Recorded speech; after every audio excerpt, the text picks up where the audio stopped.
हम कहते हैं स्वतंत्र है, काहे का स्वतंत्र है? 1929 का शिक्षा बोर्ड आज भी, सीबीएसई बोर्ड आज भी चल रहा है।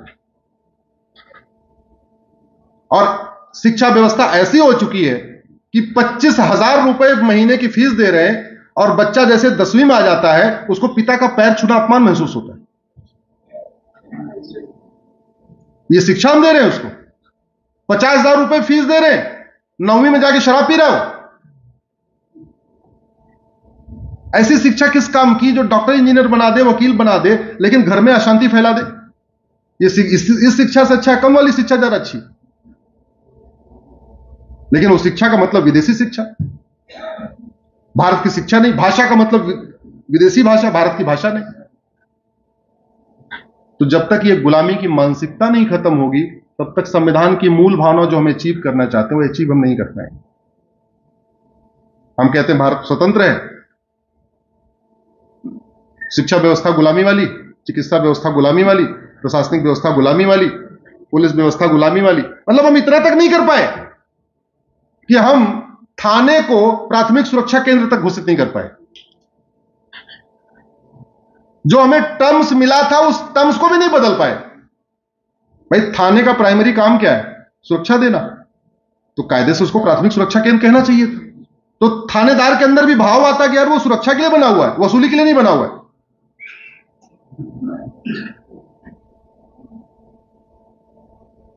प्राथमिक सुरक्षा केंद्र कहते, प्राथमिक न्याय केंद्र कहते।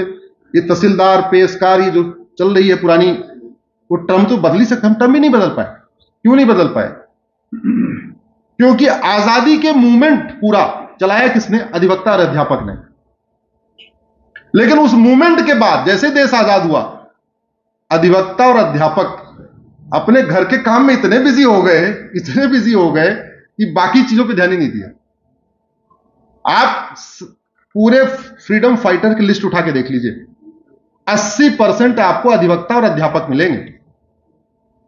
महात्मा गांधी ले लीजिए, सरदार पटेल ले लीजिए, डॉक्टर श्यामा प्रसाद मुखर्जी ले लीजिए, जितने भी ले लीजिए, या तो अध्यापक या तो अधिवक्ता। लेकिन जब आजाद हो गया और संविधान लागू हो गया, उसके बाद हमने कहा चलो हमारा काम खत्म हो गया, अब नहीं करेंगे, हम अपना घर वाला काम करेंगे। घर वाला काम करना चाहिए, लेकिन इसको भी तो करना चाहिए कि वास्तव में हम आजाद हुए किस लिए? वीर सावरकर ने काला पानी किस लिए उन्होंने सहन किस लिए किया था? क्या जो भारत उनका सपना था वो बन गया? क्या जो सरदार पटेल का सपना था वो बन गया? क्या जो डॉक्टर अंबेडकर का सपना था वो बन गया? नहीं बना।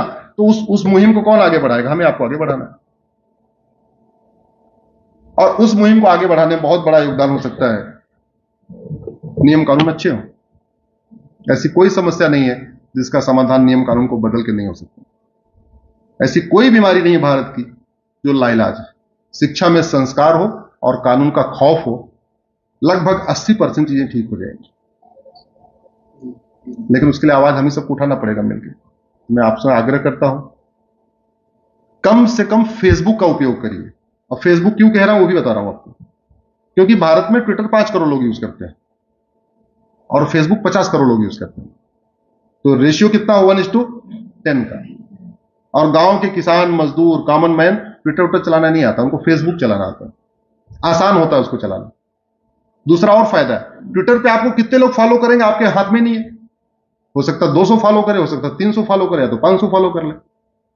लेकिन फेसबुक पे 5,000 फ्रेंड आपके हो जाएंगे, ये आपके हाथ में है। तो फेसबुक पे दोस्त भी कैसे बनाइए? अपने नाम से बनाइए। आपका नाम क्या है? मनोज पांडे। शादी वादी तो हो ही गई है।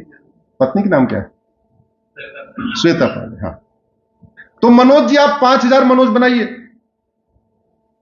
तो फायदा क्या हुआ? केरल में भी मनोज मिल जाएंगे, कश्मीर में भी मनोज मिलेंगे, बंगाल में भी मनोज, लद्दाख में भी मनोज, हर भाषा में मनोज, हर क्षेत्र में मनोज, हर पंथ में मनोज, ब्राह्मण भी मनोज, क्षत्रिय भी मनोज, वैश्य भी मनोज, दलित भी मनोज। और अपनी पत्नी को कहिए वो 5,000 श्वेता को जोड़ ले। तो आपने घर में बैठे बैठे कितना कनेक्शन कर लिया? 10,000। अब आपको जो बात ठीक लगेगी आपने अपने पे डाला, श्वेता जी ने अपने पे डाला, बैठे बैठे साकेत की बात पहुंच गई 10,000 लोगों तक। ये कर सकते नहीं कर सकते? इसमें कोई दिक्कत थोड़ी है। आसान है कि नहीं है? मेरा मानना है अधिवक्ताओं को यह काम अपने हाथ में लेना चाहिए। क्योंकि हम टॉर्च बियरर है। हमें कहा गया कि हमारा प्रोफेशन बहुत नोबल प्रोफेशन है। बार काउंसिल ऑफ इंडिया ने रूल निकाल दिया, कोई सैलरीड आदमी वकालत नहीं कर सकता। रूल है ना, रूल 49, बीसीआई रूल 49। तो जब बीसीआई का रूल देखा तो मैंने एक पीआईएल फाइल किया। हमारी बात वहीं सुप्रीम कोर्ट की पहुंच जाती पीआईएल पे। मैंने कहा कि भाई बार काउंसिल रूल यह कहता है कोई सैलरीड आदमी वकालत नहीं कर सकता,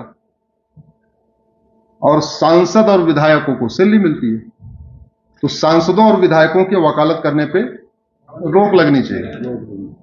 होनी चाहिए नहीं होनी चाहिए?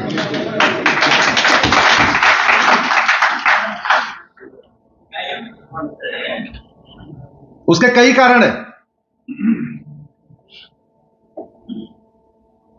पहली बात तो एमएलए एमपी के पास इतना खुद ही काम है, वो अपना वाला काम कर ले। जिस काम के लिए उनको वेतन मिलता है, भत्ता मिलता है, गाड़ी मिलती है, फ्री एयर टिकट मिलता है, फ्री रेल टिकट मिलता है, मंदिर में वीआईपी दर्शन की व्यवस्था मिलती है, तो पहले वही वाला काम निपटा ले, फिर ये वाला काम जब उधर से रिटायर हो जाए तब करें। दूसरा, एमएलए एमपी पब्लिक सर्वेंट है, और पब्लिक सर्वेंट कोई वकालत नहीं कर सकता। बार काउंसिल रूल के हिसाब से कोई सैलरीड आदमी वकालत नहीं कर सकता। इसलिए इवन लॉ के प्रोफेसर जो कानून को जानते हैं वो भी वकालत नहीं कर सकते। सरकारी तो छोड़ो, प्राइवेट कॉलेज वाले वकालत नहीं कर सकते।